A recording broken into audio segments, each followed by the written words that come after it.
کہ نماز کے کسی حصہ میں بھی جون سی دعا چاہیں آپ روک کر کریں نا، اس سے نماز کا کچھ نہیں بگڑتا، نماز میں جان پیدا ہوتی ہے۔ نماز ہے ہی وہ جس میں آدمی اپنے رب سے مانگتا ہے۔ اس لیے امام ابن قیم نے زاد المعاد میں 7 موقع صحیح حدیثوں سے بیان کیے کہ اللہ کے رسول علیہ السلام اللہ اکبر کہتے یہ ادعیہ استفتاح شروع میں، کبھی سبحانک اللہ، کبھی اللہ باعث بینی، کبھی وجہ تو وجہ، بہت دعائیں آپ نے کی ہیں۔ یہ نمونہ دے دیا کہ یہاں دعائیں ہو سکتی۔ اسی طرح رکوع میں بھی آپ نے سبحانک اللہم ربنا و بحمدک اللہم اغفر، اس پر بھی امام بخاری نے باندھا کہ رکوع میں بھی دعا اللہ اغفر دعا، پھر کھڑے ہو گئے اس میں بھی آپ نے دعائیں کی ہیں، اللہم طہرنی من الذنوب والخطایا اللہم طہرنی من الدنس، بہت اس میں بھی کرتے۔ یہ موقع بتا رہے ہیں، یہ نہیں کہ وہی کرنی ہے، حضور نے تعلیم دے دی۔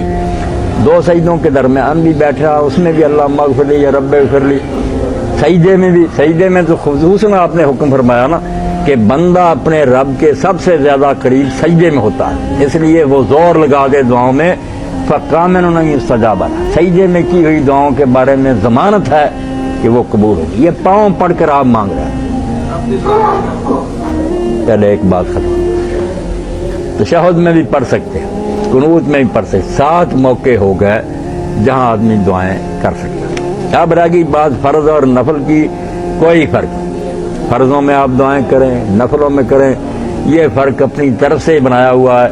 مولانا محمد منظور نعمانی رحمۃ اللہ علیہ حنفی تھے، انہوں نے بھی معارف الحدیث میں کہا یار فرق کہیں ملتا نہیں، حضور نے فرضوں میں بھی دعائیں مانگی، اس لیے فرضوں میں مانگیں، نفلوں میں مانگیں، سنتوں میں مانگیں، جو جی چاہے مانگیں، جتنی جی چاہے، قرآن کی ہوں یا آپ کو اپنی یاد ہوں۔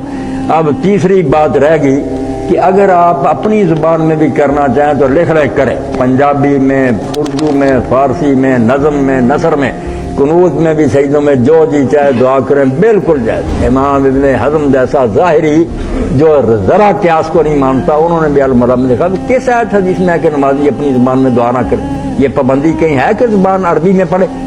صرف قرآن کے لیے پابندی ہے کہ سورہ فاتحہ اور جو سورت ہے اس کے ساتھ، اس کو اگر ہم ٹرانسلیٹ کر لیں ترجمہ تو پھر وہ اللہ کا کلام نہیں رہے گا، جتنا اچھا ترجمہ ہو نہیں بندے کا کلام۔ یہ عربی مبین میں پڑے گی، عربی میں، اور اس میں یہ بھی نقصان ہے کہ اگر ہم لوگوں کو اجازت دے دیں جیسے ٹرکی میں اور اب بھی کئی ملک کہ اپنی زبان میں بھائی جماعت ہو رہی ہے، دوسرے علاقے کے لوگ کیا سمجھیں گے کہ یہ نماز پڑھ رہے ہیں، کیوں بنگلہ دیشی ہمارے ساتھ کیوں شامل ہوں گے، ٹرکی کیوں شامل ہوگا؟ یہ پھر مسلمانوں میں فرقے بن جائیں گے، امت بٹ جائے گی۔ یہ مسلمانوں کی بین الاقوامی زبان ہے کہ سورہ فاتحہ اور جو صورتیں اونچی پڑی یہ عربی، باقی اپنی زبان میں آپ کر سکتے ہیں، بالکل بلا جھجک کر سکتے ہیں۔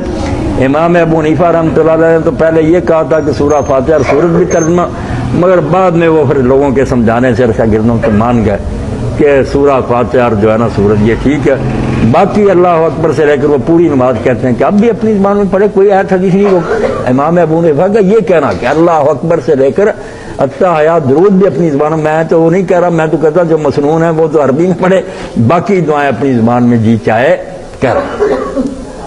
اور جن لوگوں نے شروع کر دی نا، آپ یقین جانے وہ نماز کے اتنے پابند ہو گئے اور اتنا لطف آیا، انہوں نے کہا باقی عمر تو ساری یوں ہی گزر گئی، اب جب ہم مانگتے ہیں اپنے اللہ سے تو مزہ آ جاتا، اولاد نہیں مانگے، رزق کی کوئی مقدمہ جو مصیبت ہے سنائے۔ اسی لیے صحابہ کرام کا پڑھتے ہیں کہ جب ان سے کوئی کہتا تھا دعا کرنی ہے، وہ کہتے تھے فرض نماز پر ٹال دو اس کو، جب فرض نماز پڑھو گے اس کے سجدوں میں کرنا، مسئلے حل ہو جائے۔ ہم نے نماز بنا لی چھوئی موئی، مشین کی طرح کے بٹن دباؤ، سبحانک اللہ، السلام علیکم ورحمۃ اللہ، تو ہی پتہ نہیں کیا ہو رہا۔ اس لیے نماز میں ویرائٹی پیدا کرے۔ نماز نبی بھی لے نا، حضور رکوع میں بھی کئی طرح کے ذکر کرتے، کبھی سبحان ربی العظیم، کبھی ساتھ و بحمدہ، کبھی سبحان اللہ و بحمدہ، کبھی سبوح قدوس رب الملائکہ۔ تو یہ رنگا رنگی اسی لیے تھی کہ ایک ہی رہے نا تو وہ رٹا ہو جاتا۔ آپ بھی وہ نماز نبی لیں تو دعائیں کریں، تو دعا کے بارے میں کوئی مسئلہ نہیں رہ گیا کہ ہر حصے میں کر سکتے ہیں، فرض اور سنتوں کا کوئی فرق نہیں، اپنی زبان میں بھی کر سکتے ہیں۔